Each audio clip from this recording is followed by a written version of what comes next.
Before and after treatment की photograph सारे patients की लेता हूँ मैं, and I make it a point two share with them all the photos at the end of the treatment. आप मेरे clinic visit करेंगे तो मैं आपको दिखाऊंगा कि बिफोर एंड आफ्टर में कितना ड्रास्टिक डिफरेंस आता है बच्चों के।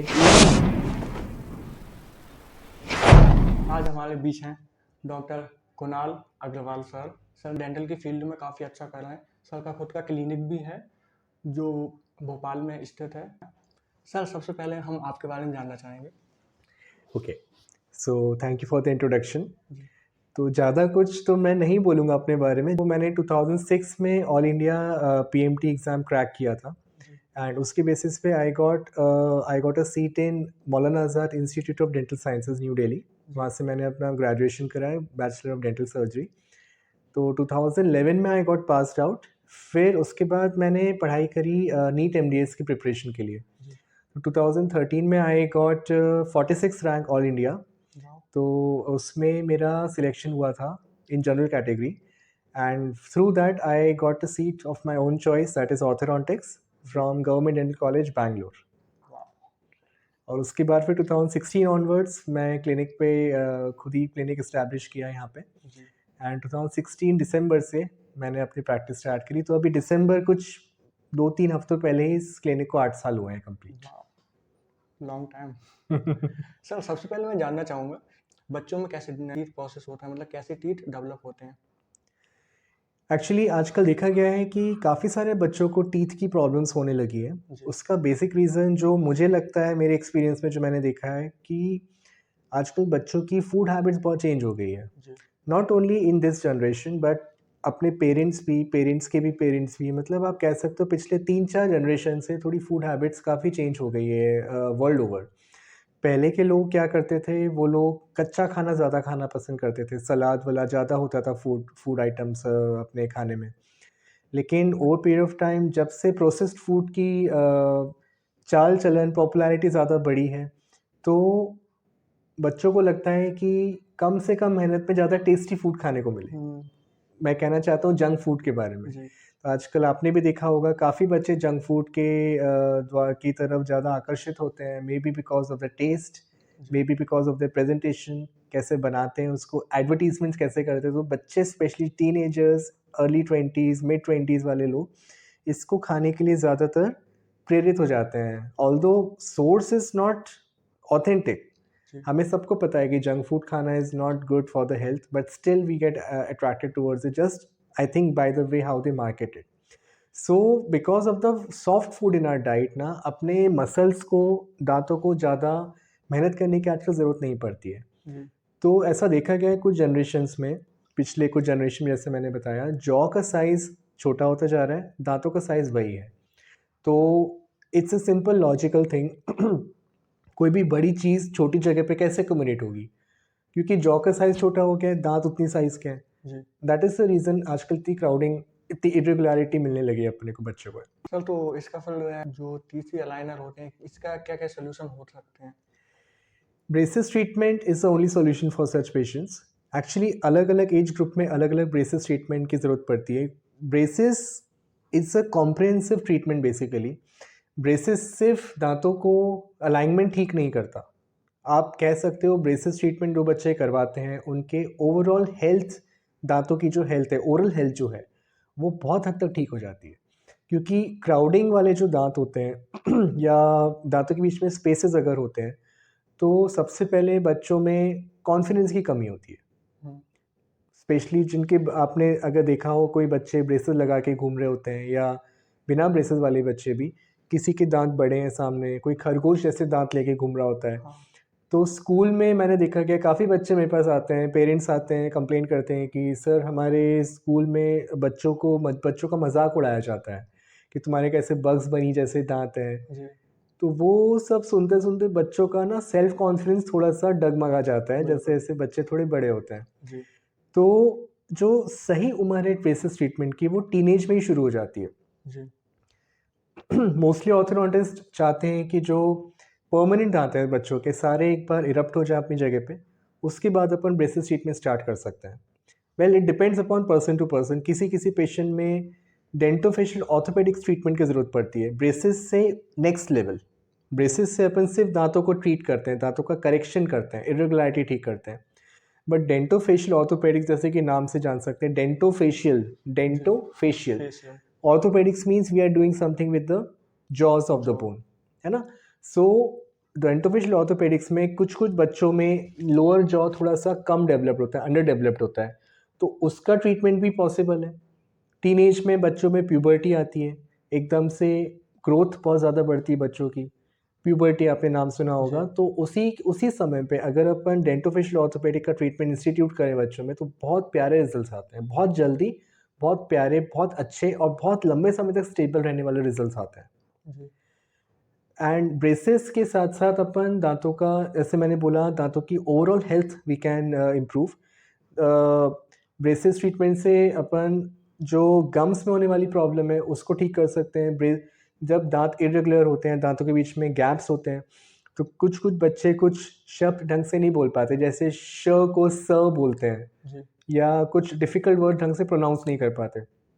उसका रीज़न यही होता है कि बात करते में जो अपनी श्वास पैदा होती है, थ्रोट से जी। जो सांस बाहर निकलती है मुंह से बात करते वक्त, हाँ। तो वो सही जगह से ना निकल के दांतों के बीच में से निकल जाती है। दैट इज़ वाई कुछ कुछ शब्द, कुछ कुछ कॉन्सोनेंट्स, उसको हमारी लैंग्वेज में कॉन्सोनेंट्स बोला जाता है, सिबिलेंट्स बोला जाता है, तो वो कुछ कुछ बच्चे बात करने में थोड़ा तोतलापन आ जाता है जी। कभी कभी, तो वो भी ठीक हो जाता है ब्रेसेस ट्रीटमेंट करने से। जी। प्लस सबसे इम्पॉर्टेंट चीज़, जो एक पूरा चेहरे का बनावट आप ठीक कर सकते हो। जी। जो मैं पेशेंट्स को बिल्ड्स में 25, 30, 35 इयर्स ओल्ड तक के लोगों में, तो एक तरीके से बच्चों में कॉन्फिडेंस एकदम से उजागर हो जाता है। स्पेशली स्कूल चिल्ड्रन जो होते हैं, वो स्कूल के बाद कॉलेज जाना चाहते हैं, specially girls, they want to look better, right. Even boys also आजकल तो, जी। क्योंकि कॉलेज में जाके you get exposure to so many different people, plus hormones भी अच्छे होते हैं आपके, you get attracted to your opposite gender also sometimes. So it's a very normal human psychology कि आप जैसे जैसे आपकी उम्र बढ़ती है, जैसे जैसे you want yourself to be presentable to the world basically. जी। तो उस समय उन बच्चों के लिए बहुत अच्छा काम करता है ब्रेसेस। कॉन्फिडेंस एकदम से बढ़ के आता है, जी। माउथ की दूसरी समस्याएं की प्रॉब्लम ठीक हो जाती है। कभी कभी जो इरेगुलरिटी होती है दांतों की, उसकी वजह से टेम्पोरोमैंडिबुलर जॉइंट, ये जो जॉइंट होता है जॉ को जो स्कल से कनेक्ट करता है, ये वाला पॉइंट, जी। इसको टेम्पोरोमैंडिबुलर टीएमजे जॉइंट बोलते हैं। तो यहाँ पे भी समस्याएं कभी कभी देखी जा सकती हैं बच्चों में, तो ये भी करेक्ट करता है ब्रेसेस। जी। तो braces treatment is a comprehensive treatment. It's not just about correcting the irregularity of the teeth, दांतों का टेढ़ापन ठीक करने के लिए नहीं, ये कॉम्प्रिहेंसिव हॉलिस्टिकली दांतों को ठीक करता है। जी। सर, तो ब्रेसेस के साथ कुछ प्रिकॉशंस वगैरह भी होते हैं? प्रिकॉशंस होते हैं, बिल्कुल होते हैं। जी। बहुत सारे तरह के ब्रेसेस होते हैं, metal braces, ceramic braces, lingual braces. Precaution सबके लिए एक कॉमन प्रिकॉशंस होते हैं। जैसे जी। बच्चों को बोला जाता है कि बहुत कड़क चीज़ ना खाएं अपन, नॉर्मल खाना सब खा सकते हैं, दाल रोटी सब्जी चावल जो इंडिया में खाया जाता है आमतौर पे, जी। वो सारी चीज़ें अपन खा सकते हैं। कोई भी ऑर्थोडोंटिस्ट ये नहीं बोलेगा आप ये मत खाओ, आप वो मत खाओ, आप कड़क चीज़ मत खाओ। सिर्फ ये बोलेगा कोई भी ऑर्थोडोंटिस्ट कि आपको कड़क चीज़ नहीं खानी है। जैसे अगर आपको सपोज़ नॉनवेज खाने की इच्छा हो रही है, सो नॉनवेज खाते हैं बच्चे, तो नॉनवेज खाते खाते थोड़ी कड़क पीसेस आ जाते हैं, तंदूरी चिकन वगैरह, या कोई बोन का पीस अगर आ गया, तो अगर आपने कभी इसको ज़ोर से बाइट कर लिया तो ब्रैकेट टूटने के चांसेस होते हैं। तो हम लोग क्या बोलते हैं पेशेंट्स को, आप सब कुछ खाओ, लेकिन उसका तरीका थोड़ा-सा चेंज करके खाओ। जैसे आपको एप्पल खाना है या गुआवा खाना है, एप्पल, गुआवा सामने से बाइट करके खाने की इच्छा होती है बच्चों को, तो हम पेरेंट्स को बोलते हैं कि आप उनको छोटे-छोटे पीसेस करके दे दो, या फिर मिक्सी में चर्न करके दे दो, जूस बन जाए तो बहुत अच्छी बात है। जी। तो न्यूट्रिशन हमारी तरफ से कभी कमी नहीं होगी। मतलब कोई पेशेंट हमको ये आके नहीं बोलना चाहिए कि सर आपने खाने को मना किया था तो बच्चे की हेल्थ डाउन हो गई। जी। ऐसा कुछ नहीं है। आप सब खाइए, बच्चों को सब कुछ खिलाइए, बस तरीका थोड़ा-सा चेंज करके खिला सकते हैं। जी। एंड दूसरा प्रिकॉशन है हाइजीन। ब्रेसेस लगने के बाद दांतों के ऊपर गंदगी जमने के चांसेस बहुत ज़्यादा बढ़ जाते हैं। So it is very important to maintain proper hygiene. हम लोग रिकमेंड करते हैं ऑर्थोडोंटिस्ट कि दिन में कम से कम 3 बार ब्रश किया जाए। एक स्पेशली डिज़ाइन मेडिकेटेड टूथपेस्ट हम लोग देते हैं, एक स्पेशली डिज़ाइन ऑर्थोडोंटिक टूथब्रश आपको दिया जाता है, प्रिस्क्राइब किया जाता है। उससे आप ब्रश और पेस्ट लगा के अच्छे से ब्रश करेंगे दिन में 2 से 3 बार, जितनी बार आप खाना खाएँगे हम लोग बोलते हैं पेशेंट्स को कि उतनी बार आप दांतों का क्लीन अच्छे से किया करें। जी बस ये 2-3 प्रिकॉशंस रहते हैं, दैट्स इट। और ब्रेसेस लगने के मे बी 2 या 3 दिन तक थोड़ा-सा डिस्कम्फर्ट रहता है बच्चों को। कुछ भी नया चीज़ माउथ में लगेगा या किसी भी पार्ट ऑफ द बॉडी में लगेगा तो थोड़ा-सा डिस्कम्फर्ट होना बड़ा स्वाभाविक वास्तविक चीज़ है। जी तो it's just a matter of 2-3 days, बच्चों को उसकी आदत पड़ जाती है and in that mean time हम उनको एक ऑइंटमेंट देते हैं, टूथ के साथ एक जेल देते हैं सो दैट कहीं पे अगर चुभे बच्चों को कहीं लगे तो उसका सॉल्यूशन निकल सके। ओके सर ये कितना टाइम लेता है? कम से कम 1.5 से 2 साल, 1.5 से 2 साल ट्रीटमेंट चलता है। जी इसमें महीने में 1 बार विज़िट रहती है और ऑर्थोडोंटिस्ट महीने में 1 बार विज़िट लेके अप्लायंस को एक्टिवेट करते हैं माउथ में। तो जी इसलिए थोड़ा-सा लंबा ट्रीटमेंट है। It's not a one time thing, it's थोड़ा-सा टाइम टेकिंग है but results are really, really good. जी सर और एज ड्यूरेशन क्या होता है इसमें? किस एज का कर सकता है? जैसे मैंने बताया टीनेज सबसे अच्छा समय होता है इसको ट्रीटमेंट को स्टार्ट करने के लिए। जी उसमें स्टेबिलिटी अच्छी रहती है, ट्रीटमेंट बहुत जल्दी हो जाता है, बहुत लंबे जी समय तक स्टेबल रहता है। जी उसका रीज़न ये है कि प्यूबर्टी के समय में अपनी बॉडी की ग्रोथ हो रही है, साथ में जॉज़ की भी ग्रोथ हो रही है, jaws are a part of the body. जी तो जो हार्मोन्स होते हैं बॉडी में, ग्रोथ हार्मोन हुआ, सेक्स हार्मोन्स हुआ, एस्ट्रोजन हुआ, टेस्टोस्टेरोन हुआ, प्रोजेस्टेरोन हुआ, तो ये हार्मोन्स की वजह से बॉडी में इतनी ग्रोथ होती है, तो उसी समय अगर अपन ब्रेसिस ट्रीटमेंट का ट्रीटमेंट स्टार्ट करें, तो दाँतों की पोज़ीशन अपनी जगह से चेंज हो रही होती है, तो दाँत जॉज़ पे बहुत अच्छी तरह से सेट हो जाते हैं। So best time is teenage, उसके बाद it goes early 20s, mid 20s, 30s। मेरे पास एक पेशेंट का ट्रीटमेंट किया हुआ है मैंने, she was a 58 years old female patient. 58 58, 58 years उनका ट्रीटमेंट किया था मैंने। तो ऐसे age is not any bar for the treatment, it's just that कि जैसे-जैसे पेशेंट की एज बढ़ती है, हो सकता है 1.5 साल की जगह वो 2 साल ट्रीटमेंट का समय लगे। उसका रीज़न ये है कि समय के साथ बोन थोड़ी-सी स्ट्रॉन्ग हो जाती हैं, तो उसी फ़ोर्स से दाँतों को बोन के थ्रू मूव करने में थोड़ा-सा ज़्यादा समय लगता जी है। रेज़िस्टेंस थोड़ा-सा बढ़ जाता है बोन में, जी इसीलिए थोड़ा-सा टाइम ज़्यादा लग सकता है बड़े उम्र में। मेबी 2 से ढाई साल भी हो सकता है कुछ-कुछ पेशेंट में। जैसे मैंने बताया 58 इयर्स ओल्ड की फीमेल, उनका 26 मंथ्स ट्रीटमेंट चला था, आई रिमेंबर। तो 2 साल और 2 महीने ट्रीटमेंट चला था उनका। जी सर जैसे आपने अलग-अलग टाइप के ब्रेसेस बताए तो इनमें क्या डिफरेंस रहता है? बेसिकली मटेरियल का डिफरेंस रहता है। जी स्टेनलेस स्टील ब्रेसेस होते हैं, जो कि नॉर्मल स्टेनलेस स्टील मटेरियल से बनते हैं, जो आपके घर में बर्तन होते हैं, ग्लास वगैरह, प्लेट, उस मटेरियल से बनता है। जी then come ceramic braces. Ceramic घर में क्रॉकरी आइटम्स होते हैं, चीनी मिट्टी के बर्तन होते हैं, तो उस मटेरियल से बनता है। तो बेसिकली ये 2 मटेरियल्स होते हैं। देन आजकल पॉलीकार्बोनेट ब्रैकेट्स में आने लगे हैं, ज़िरकोनिया ब्रैकेट्स आने लगे हैं, पॉलीक्रिस्टलाइन, मोनोक्रिस्टलाइन ज़िरकोनिया ब्रैकेट्स। सो अलग-अलग टाइप्स के ब्रैकेट्स होते हैं, अलग-अलग मटेरियल से बने हुए।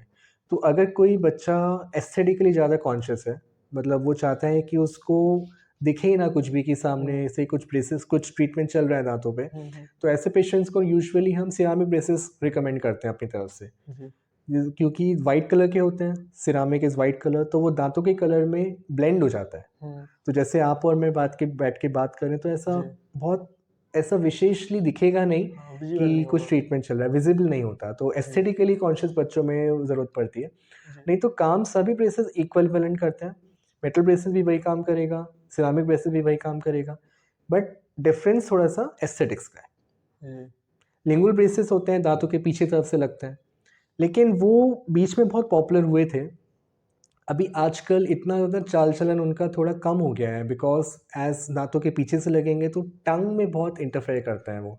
जी, टंग मूवमेंट्स में बहुत इंटरफेरेंस आता है, उसकी वजह से टंग लैसरेट हो जाती है, टंग में छाले बन जाते हैं, तो थोड़ा-सा अनकम्फर्टेबल होता है पेशेंट्स को। तो जी, इन सब को काउंटरैक्ट करने के लिए आजकल एक नई पद्धति का उजागर हुआ है, मेबी लास्ट 10 इयर्स, 15 इयर्स पहले। उसको बोलते हैं ऑर्थोडोंटिक अलाइनर्स। जी, सो अलाइनर्स का मतलब ही ये है कि वो ए दाँतों को अलाइन करने के लिए कुछ हम दाँतों के ऊपर फिक्स करते हैं। It's not fixed actually. One more thing, aligner is removable. जी, अलाइनर्स को आप अपने आप से निकाल सकते हो। ब्रेसेस फिक्स्ड होते हैं। जी, ब्रेसेस को आप निकाल नहीं सकते अपनी तरफ से। तो जो मैंने आपको प्रिकॉशन बताए थे ब्रेसेस ट्रीटमेंट के साथ-साथ, जी, वो कोई भी प्रिकॉशन अलाइनर में लेने की ज़रूरत ही नहीं होती है आपको। Hmm, aligners are very, very simple. आप उसको पहनिए, आपको कुछ खाना है आप उसको निकालिए, जो भी आपको खाना है खाइए, ब्रश करिए, अलाइनर को वॉश करिए, कुल्ला करिए, ब्रश करिए, वापस लगा लीजिए। जी तो बहुत अच्छे से ट्रीटमेंट हो जाता है, very comfortable and very very aesthetic. Aligners are transparent, braces, ceramic braces से भी बेटर चीज़ है अलाइनर्स आजकल। जी सर, अलाइनर्स अगर जैसे यूज कर रहे हैं तो उसमें टीथ इन्फेक्शन का डर नहीं रहता? टीथ इन्फेक्शन का डर नहीं रहता क्योंकि हाइजीन अपन को मेंटेन हर एक चीज़ में करनी पड़ेगी। जी टीथ इन्फेक्शन तभी होता है जब हाइजीन ढंग से मेंटेन ना हो। दैट इज़ व्हाई जो इंस्ट्रक्शंस ऑर्थोडोंटिस्ट देते हैं बच्चों को, सबसे पहले देते हैं हाइजीन अच्छे से रखें। जी वो तो सबसे इम्पोर्टेंट काम है। सर, और आपको ब्रेसेस या टूथ या नाल लगाने टाइम कौन कौन सी प्रॉब्लम्स है जो फेस करनी रहती हैं? अ, थोड़ा-सा बच्चों का कंप्लायंस प्रॉब्लम आती है। जैसे स्टार्टिंग में मैंने देखा है ब्रेसेस लगाने के 1-2 महीने के अंदर-अंदर थोड़े ब्रेकेजेस होके आते हैं बच्चों के। क्योंकि वो एकदम आदत नहीं पड़ती उनको क्या खाना है, कभी गलती से कुछ खा लिया, कभी याद नहीं रहा जो इंस्ट्रक्शन हम देते हैं उनको। हाँ तो ऐसे कंडीशन में ब्रेसेस टूट के आ जाते हैं।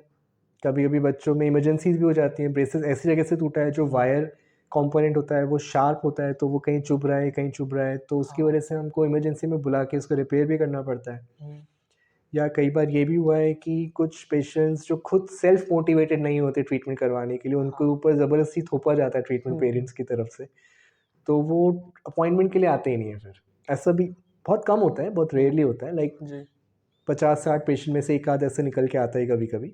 बट अदरवाइज़ ट्रीटमेंट अच्छे से बच्चे लेते हैं, once they are motivated themselves internally, और ट्रीटमेंट का रिजल्ट्स बहुत अच्छे आते हैं फिर। इसके साथ कोई मेडिकेशन भी चलता है सर? मेडिकेशन सिर्फ माउथ वॉश होता है, मेडिकेटेड टूथपेस्ट होता है, जिससे रीमिनरलाइजेशन इनामल का कर सके। दांतों की जो सबसे ऊपर की लेयर होती है उसको इनामल बोलते हैं। जी तो वो ब्रेसेस लगाते वक्त थोड़ा सा पोरोसिटी आ जाती है, थोड़े से स्क्रैचेस वगैरह बन सकते हैं उसमें। तो विथ टाइम वो स्मूदन आउट करने के लिए एक रीमिनरलाइजिंग इनामल के लिए टूथपेस्ट दे दिया जाता है, जी और एक माउथ वॉश दिया जाता है जी बस। और एक जेल दिया जाता है स्टार्टिंग में, जो मैंने बताया कहीं स्टार्टिंग में कुछ एडजस्टमेंट्स इशू में अगर इशू ना आए तो उस कंडीशन में अपन वो जेल को वहाँ लगा के we can be very comfortable. जी सर, तो फाइनली बात कर ही लेते हैं कि इसमें पैसे का क्या रेंज रहता है?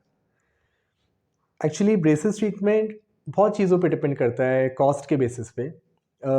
सबसे पहले डिपेंड्स ऑन द सिटी, कौन सा सिटी में आप हो। जी मेट्रो सिटीज़ में थोड़ा सा कॉस्टली ट्रीटमेंट है, ये मे बी 50-60,000 से ऊपर जाता है। टायर 2 सिटीज़ में भोपाल जैसी बात करें, भोपाल, इंदौर, अहमदाबाद, ऐसी सिटीज़ की अपन बात करें तो आई वुड से it goes anywhere between 35,000 metal braces से स्टार्ट होते होते इट गोज़ अप टू, अगर अलाइनर्स के इनविज़लाइन अलाइनर्स की बात करें तो 2.5 से 3 लाख तक भी पहुंचता है ट्रीटमेंट। तो बहुत रेंज है ट्रीटमेंट की। जैसे मैंने बताया अलग-अलग ट्रीटमेंट अलग-अलग ब्रेसेस से कर सकते हैं, तो हर ब्रेसेस का अलग-अलग कॉस्ट होता है। ये मैंने आपको एक रेंज बताई है। जी तो ये मतलब कंप्लीट होता है जब तक कंप्लीट टाइम का? यस, कंप्लीट टाइम का। इसमें ऑर्थो जैसे मैं ऑर्थोडोंटिस्ट हूँ, तो मैं क्लिनिक पे क्या करता हूँ, मैं एक बार में पेमेंट कभी नहीं लेता। जी कोई अगर आपसे बोले आपको एक बार में इतने पैसे निकाल के देने हैं, तो तो थोड़ा मुश्किल है। ऑब्वियसली मुश्किल रहेगा, 10 बार सोचेगा कोई भी इंसान। बिल्कुल तो मैंने अपनी क्लिनिक पे इनफैक्ट अधिकांश ऑर्थोडोंटिस्ट यही पद्धति फ़ॉलो करते हैं, यही सिस्टम पैसे लेने का फ़ॉलो करते हैं कि आप फर्स्ट विज़िट में थोड़ा अमाउंट पे कर दो, डाउन पेमेंट जिसको कहते हैं। उसके बाद हर विज़िट पे, हर मंथली बेसिस पे इंस्टॉलमेंट्स में उसको डिवाइड कर लो रेस्ट ऑफ द अमाउंट। जी तो पेशेंट के ऊपर भी लोड नहीं है और पूरा बढ़िया काम भी होता रहेगा। बिल्कुल बिल्कुल सर, तो जैसे आप क्लिनिक चलाते खुद का, तो आपके पेशेंट कितना पेशेंट फ्लो है आपके यहाँ? Well it depends season to season I would say. जी जब इसमें भी बच्चों सर सीजन होता है? हाँ, जैसे ब्रेसेस ट्रीटमेंट की बात कर रहा हूँ मैं, जी ब्रेसेस वाले पेशेंट की बात कर रहा हूँ।